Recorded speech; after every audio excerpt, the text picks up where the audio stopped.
Și asta este bicicleta pe care ar trebui sau cu care ar trebui să ies eu astăzi la plimbare.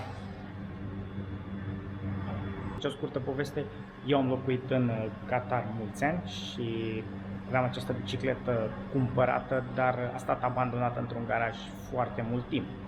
Acum cu acest virus m-a apucat din nou dragul de a ieși și a mă plimba. Așa că această bicicletă, să vedem dacă mai funcționează, dacă am stat așa pe jantă ani deja. Scurtă prezentarea bicicletei, cea mai ieftină de pe piață, cred că a fost undeva la 300-350 de lei atunci. Cadru de tablă pentru a menține prețul scăzut, schimbătoarea de plastic pentru a menține calitatea scăzută. Avea aceste mânere care a fost ceva un plus la ea. Cauciucurile sunt așa. Sper să fie suficient de bune pentru a mă plimba eu astăzi. Salutare, după cum vedeți am ieșit la o plimbare pe bicicletă. Mă aflu în Qatar. Am rămas aici, să zicem, blocat cu această corona. Vedem când am zbor spre casă. Și am ieșit să mă plimb un pic cu bicicleta. Vremea este încă bună, adică probabil că sunt 30 de grade acum și este cam 5 seara. Aici m-am speriat că venea unul din lateral și aici nu prea se dă prioritate. Bicicliștii sunt cei mai săraci. Foarte interesant semnul ăsta, nu pentru trecerea de pietoni. Nu știu de ce stă așa de mult aici, dar în fine.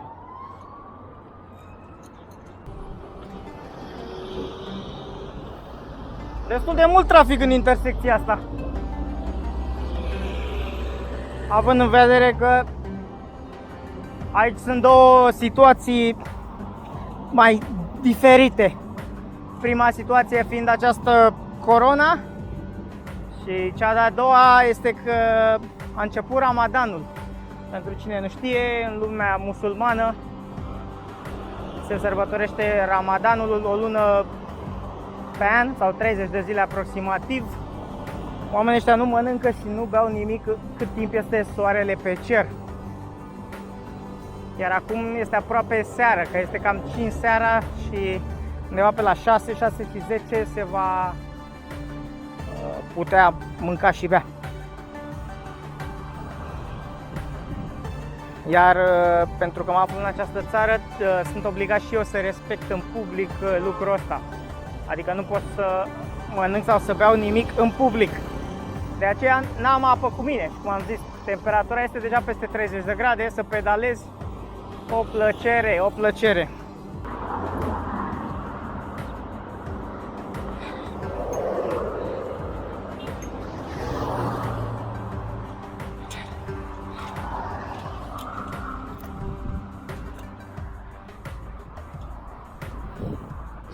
Aici începe una din pistele de bicicletă care se termină la aeroport. Sincer nu știu câți kilometri are, dar prima porțiune avea vreo 9, eu cred că are vreo 15, dar chiar nu m-am uitat. Dar e foarte ok. Și are și aceste lumini și pe margine cumva. Văd că pe aici nu se mai văd chiar așa, dar astea luminează seara. E foarte bine făcută pista de biciclete. Singura problemă la pista asta e că pe unde te duci pe acolo te întorci. Adică nu este făcută ca un circuit. Atunci aici mai sunt, cum mai sunt, primii 2 km mai sunt ceva case, dar după aia e prin câmp. Și atunci îți dă sentimentul ăla de a, nu știu, că nu te duci nicăieri sau că nu vii de nicăieri. Pe aici vin băieții cu scuterele și cu șalupele și le lasă în apă. Sau cel puțin veneau înainte. Ia vezi că au făcut trotuar acum. Da, parcă pe aici era o rampă înainte și coborai. Dar n-am mai fost de mai mult timp. Văd că asta oricum e făcută nouă.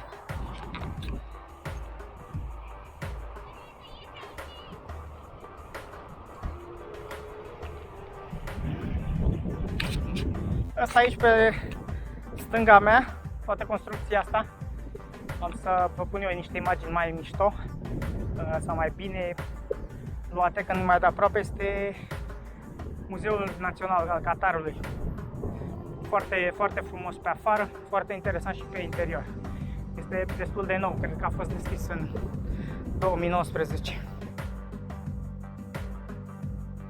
Deci tocmai mi-au zis oamenii ăștia că intrarea la muzeu este gratuită pentru rezidenți și pentru cetățeni, iar pentru turiști este 40 de rial, care e undeva la, nu știu, 40 de lei.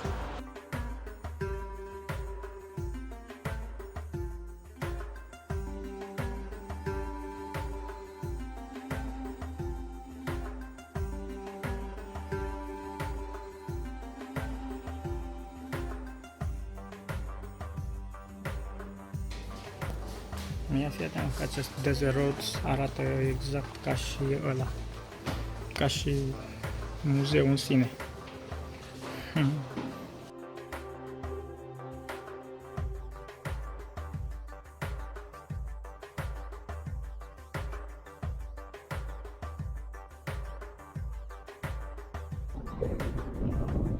De aici până la clădirile mari de acolo sunt parcă vreo 7 km de cornișă din asta, de faleză.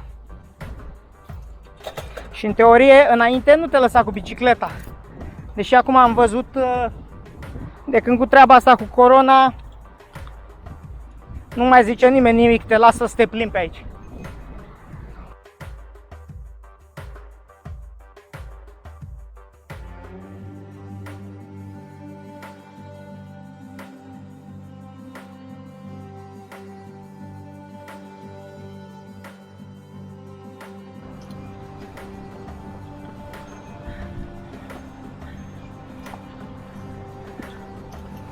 După cum vedeți, în Qatar este permis pescuitul, în timp ce corona se plimbă liberă printre oameni.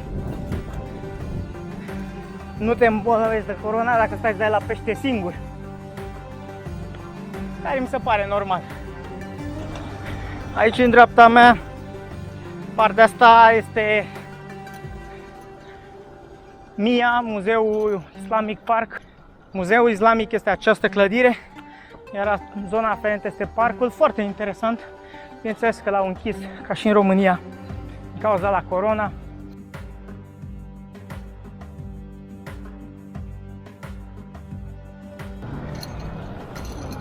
Aceste bărci se numesc dou și sunt cele tradiționale, pe când Qatarul era o țărișoară cu venituri modeste până să descopere ei zăcămintele de gaz și să construiască pădurea aia de zgârie nori din spatele bărcilor.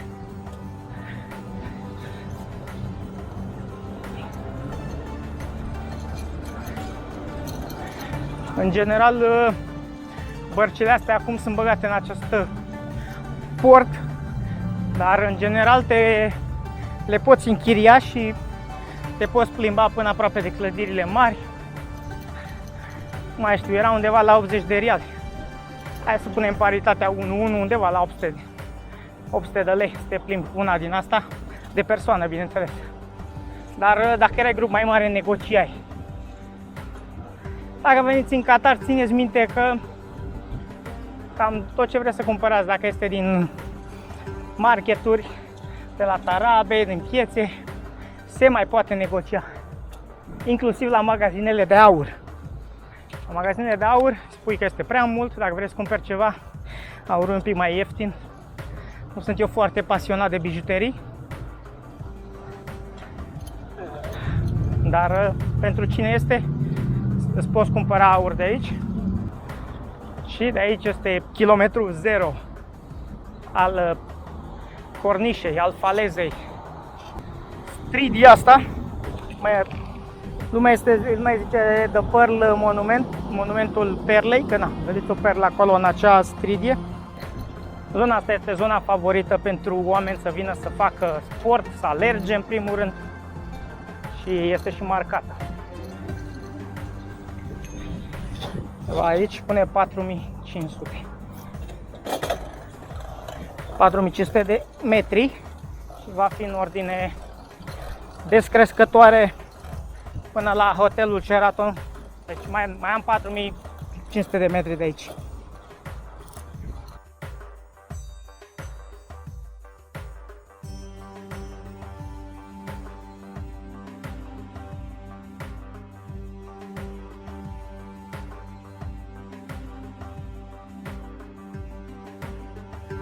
Acum că este foarte mult vânt și este și seară, nu se văd foarte bine.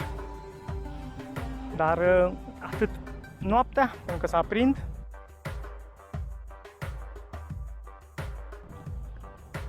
sau și ziua, mai ales acolo de la parcul care spuneam mai devreme, de la parcul islamic, foarte mișto este. Acolo un coffee shop, o terasă din asta unde poți să bei o cafea și se vede foarte, foarte frumos.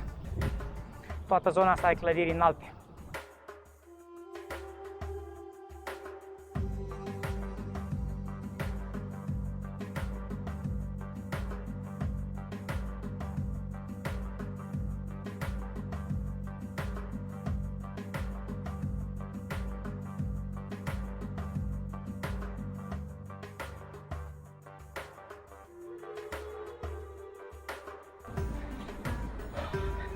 Aș spune 2500 de metri. Și am mai făcut 2 km, mai avem 2 km jumate. Oricum putem să mergem chiar până la 2 jumate. Să mergem până la 500 de metri parcă sau ceva de genul. Au închis zona aia. S-a dezvoltat foarte mult Qatarul în ultimii ani. Aceste clădiri pot să rivalizeze cu orice altă mare capitală din lume.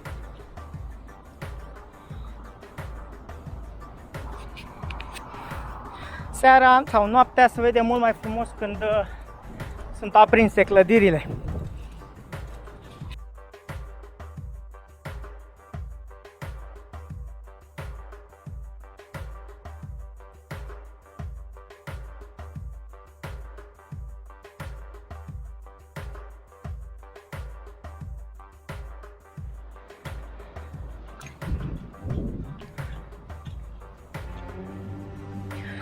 Mi s-a lipit limba de cerul gurii. Nici n-am adus apă cu mine.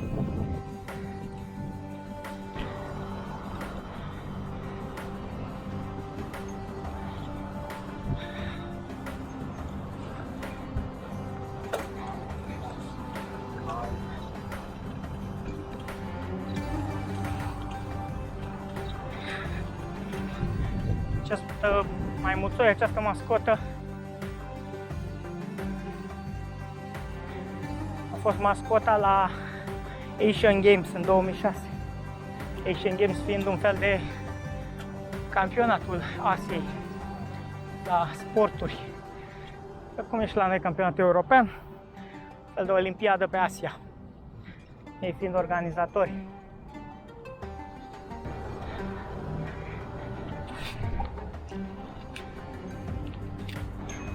Bă, chiar îmi era dor să mă plimb cu bicicleta.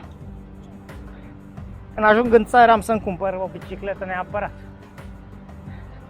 Să mă plimb prin București.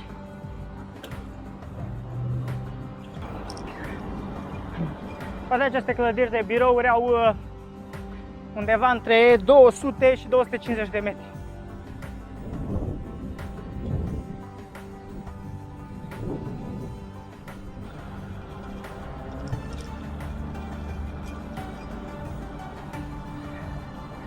Odată s-a calmat și marea. Mai devreme erau destul de multe valuri, destul de mari valurile.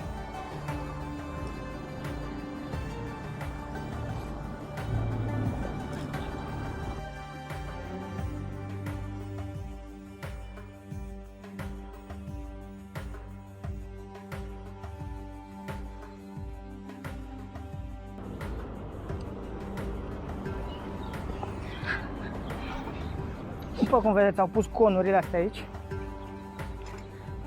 Și chiar n-am idee de ce au blocat bucata asta.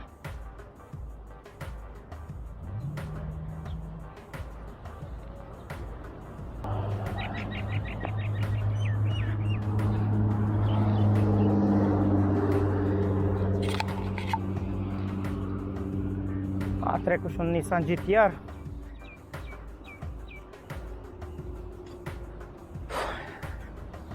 Bă, pentru cine nu a văzut niciodată, asta este un palmier care face curmale. Aceste ciorchine, de obicei aici în Qatar, când devin mai mari, le îmbracă niște saci așa ca de plasă, să nu cadă pe jos. Să evite treaba asta, le îmbracă ei într-un săculeț.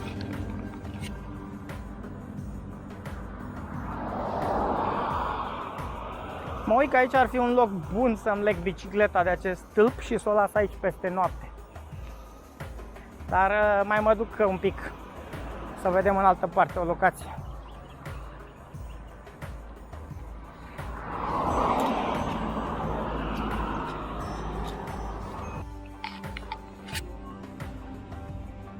Băi, am ajuns la hotelul Sheraton.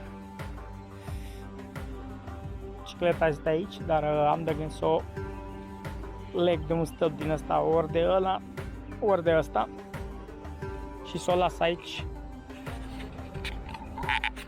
Da, deci ideea este să leg bicicleta aici și să vin mâine cu mașina până în zona asta, ca să pot să acopăr altă zona a orașului, că eu mai mult de 10-15 km nu pot să fac cu bicicleta asta. Adică nici nu-ți obosesc picioarele cât te rupe la posterior. În fine, și-a făcut treaba, abia aștept să-mi cumpăr una mișto, una frumoasă în țară. Hai, salutare și revenim în altă zi, continuarea. Ciao!